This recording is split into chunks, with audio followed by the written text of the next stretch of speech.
మకర రాశి వారికి 2026వ సంవత్సరం అంతా కూడా మరి ఏ విధంగా ఉండబోతోంది అంటే శని గారి యొక్క దృష్టి గాని, శని గారి యొక్క స్థితి సంచారం గాని చాలా చాలా బాగున్నాయి. ఏమీ అనుమాన పడవలసిన అవసరం లేదు. తృతీయ స్థానంలో ఉన్నారు వారు.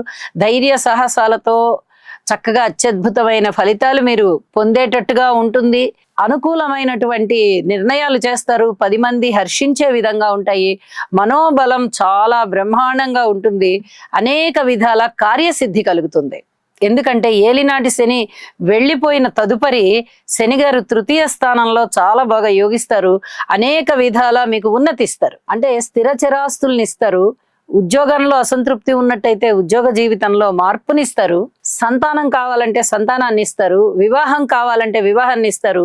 ఈ ఏలినాటి శని వెళ్ళిపోయిన తదుపరి వచ్చినటువంటి తృతీయ స్థానంలోని సంచారము మీకు ఏదైతే అప్పటి వరకు లోటుగా ఉన్నదో, ఇంకా ఈ పని జరగలేదు, ఇంకా ఇది జరగలేదు అని మీరు ఆలోచిస్తూ ఉంటారో లేదా బాధపడుతూ ఉంటారో వాటన్నిటినీ భర్తీ చేసేస్తారు. అంత అద్భుతమైన ఫలితాలు ఈ 2026వ సంవత్సరం అంతా కూడా గురువు గారు ఇచ్చేటటువంటి పరిస్థితి. అలాగే